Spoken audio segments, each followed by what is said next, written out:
Good morning, students. Your Farzana ma'am, your English teacher, is now going to continue with the lesson which we have left in a previous video. And open your book to page number 24, children, and we will begin with our reading and understanding the lesson more further. So, before reading, continuing my reading, we will see that in our last video that Mridu, Meena and Ravi, they were going out. First Ravi went on the instructions of Pati to tell the beggar to go away, but when they all three reached over there, the beggar was already seated under the tree of that neem tree, and he was about to take his little short sleep when they both went, and when Ravi said to him very sternly means यानी कि एकदम ज़ोरदार आवाज़ में, कड़क आवाज़ में, जैसे हम किसी को बोलते हैं जाओ इधर से या ऑर्डर देते हैं, तो इट्स लाइक एन ऑर्डर कि माय पाती गो अवे, ऐसे बोला पहले उन्होंने, और उन्होंने बोला कि मेरी पाती बोल रही है कि तुम कोई और घर ढूंढ लो बैक करने के लिए, अब इधर नहीं आना.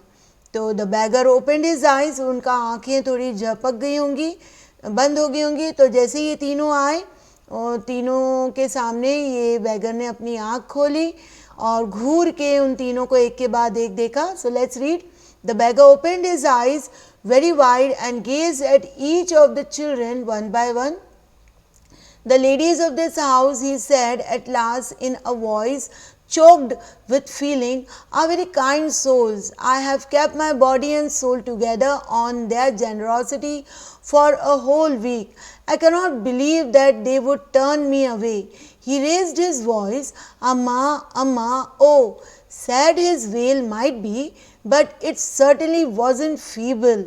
It began in a deep, strong rumble somewhere in his withered belly and came booming out of his mouth with its few remaining teeth stained brown with beetle chewing. Ravi, tell him there's nothing left in the kitchen called Rukumani, and he is not to come again. Tell him that she sounded fed up. Ravi didn't have to repeat it all to the beggar.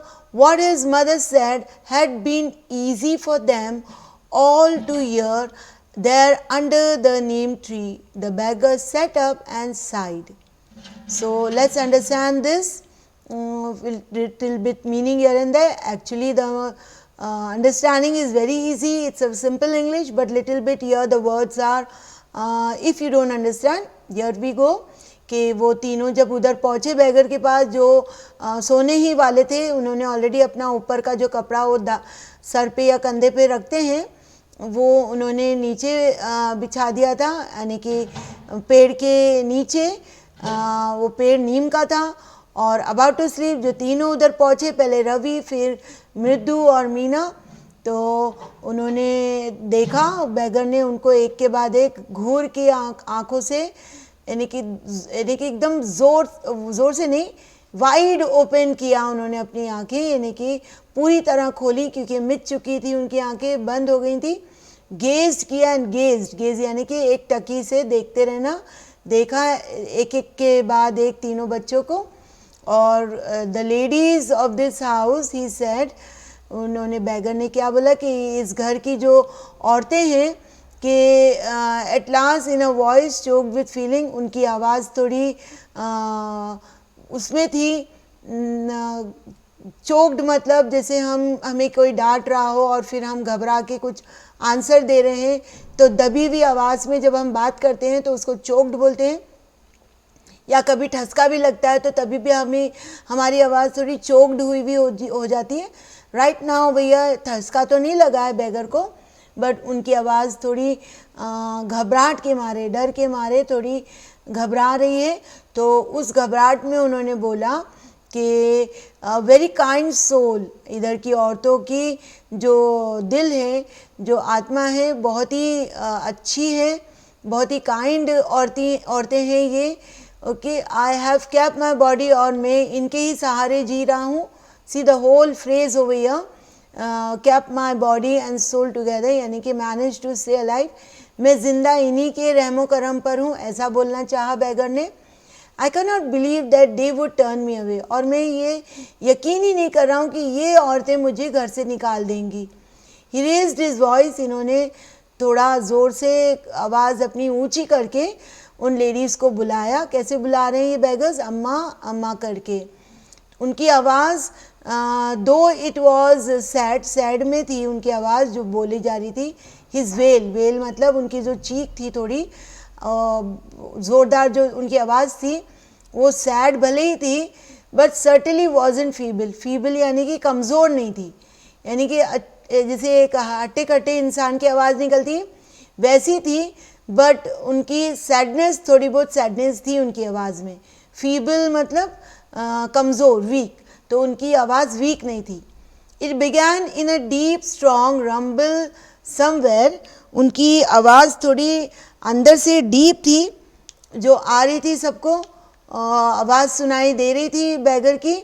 और उनकी in his withered बैली, उनकी जो पेट में से जैसे आवाज़ निकलती है गुड़गुड़ की, सॉरी यानी कि वैसी वाली नहीं, don't take it in wrong sense, यानी कि उनके पेट में से कुछ ऐसी आवाज़ निकलती है ना जैसे हलक में से निकल रही हो.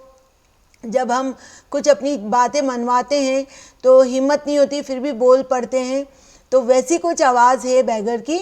और उनकी आवाज़ कैसी आई? अंदर से, booming out of his mouth, उनके पेट में से कुछ आवाज़ ऐसी आई और फिर वो आवाज़ मुंह तक आके बाहर निकल गई.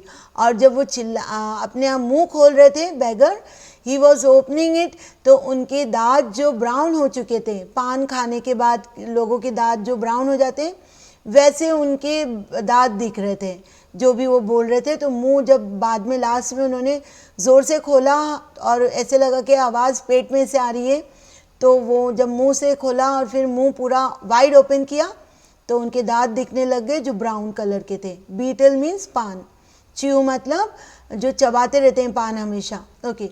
Ravi tell him there is nothing left, तो किसने किचन से बोला? रुक्कुमणी ने बोला कि रवि बोलो उनको कि अब किचन में कुछ बाकी नहीं रहा उनको देने के लिए. Tell him to go. और उनकी आवाज़ कैसी लग रही थी रुक्कुमणी की? जैसे कि वो बहुत परेशान हो गई हूँ कि ये इंसान बहुत परेशान कर रहा है उनको. ऐसी परेशानी की हालत में रुक्कुमणी ने रवि को बोलने बोला. तो उनकी आवाज़ काफ़ी स्ट्रॉन्ग थी, तो रवि को दोहराना नहीं पड़ा. Ravi wasn't to repeat it again. उन्होंने वो जो बैगर ने उनकी आवाज़ रुक्कुमणी की सुन ली थी क्योंकि सभी के सुनाई दे रही थी. ओके. तो the bagger set up and side, वो थोड़ा लेटे हुए थे या टेका लगाए हुए थे, तो वो सीधे उठे और एक गहरी सांस ली. साइड मतलब गहरी सांस लेना. Okay, let's read. I will go he said verily, यानी कि वेरीली मतलब थक जाना. ओके, जो थक जाता है इंसान वो वेरीली हो जाता है, यानी कि थकान जैसी हो जाती है. Only let me have a rest here under this tree. The sun is so hot the tar has melted on the road. My feet are already. तो ये जो बैगर हैं ये थोड़ा थकी हुई आवाज़ में ये बोल रहे हैं कि मैं जा रहा हूँ बट थोड़ी देर मुझे आराम कर लेने दें. क्यों? क्योंकि धूप बहुत तेज़ है, आफ्टरनून का टाइम है और इस धूप से रोड का जो तार है, डामर जो बोलते हैं, वो मेल्ट हो चुका है. ओके, और मेरे पैरों में लेट्स सी क्या बोला है, छाले पड़ गए हैं. Let's go to the next page. Yes, blisters आ गए. ब्लिस्टर्स मतलब छाले पड़ जाना. See over here, boils bubbles on the skin from burns or rubbing. He stretched out his feet to show large pink peeling blisters on the sole of his bare feet. I suppose he doesn't have the money to buy chappals. Mridu whispered to Meena and Ravi. Have you got an old pair in the house somewhere? तो जैसे ही वो bagger ने अपनी दुर्दशा बताई, अपना पैरों की हालत बताई, अपना दोनों पैर को उठा के बताया बच्चों को कि देखो मेरे पैर की क्या हालत है. पूरे लाल लाल हो रहे थे, पिंक कलर के हो गए थे उनके पैर और बहुत इनके छाले पड़ गए थे और छाले फट भी चुके थे, पीलिंग ब्लिस्टर्स, पीलिंग मतलब फट चुके थे, तो वो तो और ज़्यादा ज़ख्म हो जाता है। On the sole of the bare foot, उनके पास चप्पल नहीं था। तो ये मृदु ने देखा और मृदु ने चुपके से मीना और रवि को बोला कि इनके पास पैसे नहीं होंगे चप्पल बाय करने के लिए, क्या घर में है हमारे पास कोई ओल्ड पेयर ऑफ चप्पल्स? तो क्या बोला रवि ने? I don't know, said Ravi, mine are too small to fit his feet और I would have given them to him. मेरे काफ़ी छोटे, नहीं तो मैं अपने चप्पल दे देता। And his feet were larger than Mridu's and Meena's. तो उन्होंने बोला कि तुम दोनों की चप्पल से तो उनका पैर बहुत ज़्यादा बड़ा है। The beggar was shaking out his upper cloth and tightening his dhoti. He raised his eyes and looked fearfully at the road gleaming in the afternoon heat. He needs something on his feet, Meena said, her big eyes filling. It's not fair. Shh, said Ravi. I'm thinking about it, blubbering. It's not fair, it's not fair, isn't going to help. In 2 minutes he'll be frying his feet on that road. What he needs is a pair of chappals. So where do we get them? Come, let's search the house. He pushed Mridu and Meena into the house. Just as she stepped into the veranda, Mridu's eyes fell on the odd looking chappals she had noticed when she arrived. Ravi, she whispered to him, whose are those? Ravi turned and glanced at the shabby looking but sturdy old slippers. He beamed and nodded. These are just the right size, he said, picking them up. Mridu and Meena followed him nervously back into the garden. So what happened on this page in the story? कि वो तीनों अब बहुत उनको feel हो रहा था कि वो बैगर के पैरों में छाले जो थे वो फट चुके थे और वो बैगर तैयार हो गए अब जाने के लिए। उन्होंने अपना कपड़ा जो बिछाया हुआ था उसको झाड़ा। ओके, सी वो शेकिंग आउट हिज अपर क्लॉथ, उन्होंने झाड़ा। शेकिंग आउट मीन्स उसको उठा के झाड़ने का मतलब है। और उसको अपने धोती पे बांध लिया। ओके, टाइटेंड हिज धोती, अपनी धोती को टाइट किया।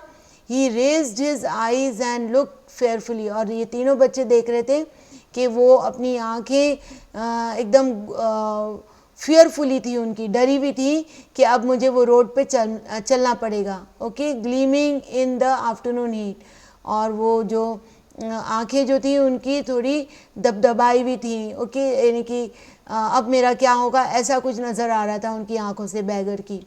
ही need something on his feet, Meena said. तो मीना ने उनकी आंखों में वो देखा दर्द, और उनकी आंखों में पानी आ गया मीना की, और बोला कि ये सही नहीं हो रहा है, ये सही नहीं है, it's not fair.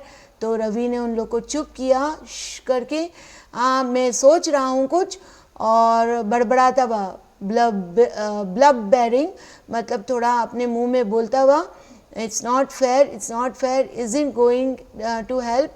In 2 minutes he will be frying. और ये रवि बोल रहे थे अपने आप से कि 2 मिनट में जैसे ही वो रोड पे जाएंगे उनके पैर फ्राई हो जाएंगे, तल जाएंगे उधर डामर के जो ग्रीस जो होता है।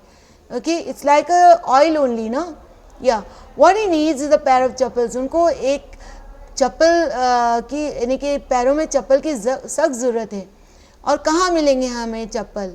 कम लेट्स सर्च द हाउस। और वो लोग रवि के साथ घर में चले गए ढूंढने के लिए। जैसे ही उन लोग वरांडा में गए, वरांडा में उधर चप्पल रखी हुई थी जो ऑड लुकिंग थी, यानी कि थोड़ी दिखने में अच्छी नहीं थी बट काफ़ी चलने वाली थी, स्टर्डी हुई ऐसी। Odd looking chappal she notice and arrived and whispered, यानी कि वो चप्पल ऐसी थी कि दिखने में तो अच्छी नहीं थी बट चल जाएंगी ऐसी थी, बट स्टर्डी ओल्ड स्लीपर्स, वो चप्पल मजबूत दिख रही थी। ओके, ऑड लुकिंग भी थी और मजबूत भी थी। तो रवि ने एकदम झटके से वो देखा जो चप्पल, किसने देखी थी ये चप्पल को? मृदु ने देखी थी जब वो उधर आई थी घर पे। ओके, तो उन्होंने जल्दी से उठाया शैबी लुकिंग शैबी यानी कि थोड़ी कंडीशन दिखने में अच्छा नहीं है, बट वो बोल सकते हैं कि वो काफ़ी दिन चल जाएगी वो बैगर के पास. He beamed and nodded. और these are just the right size, he said. उन्होंने चप्पल को देखा और बोला, एकदम उनकी आंखें चमक गईं, थोड़ी खुशी लहर आ गई उनके सबके उसमें आंखों में. और रवि ने अपने सर को हामी भरी कि हाँ ये चप्पल बहुत सही रहेगी. These are the just right size. उन्होंने वो चप्पल को उठाया, मृदु और मीना उनको फॉलो किया और नर्वसली वो तीनों गार्डन की तरफ चल पड़े. Children, I'll stop over here. We'll continue the explanation reading in our next lecture. Till then, you are going to continue your reading and understanding the lesson. Hope you have enjoyed. It's an interesting story, children. So children, I hope you are reading your lesson, underlining the lines, and let me know, as one of the students said to me that the characters are not understandable, so I'll be explaining them in my through my WhatsApp. Thank you, children.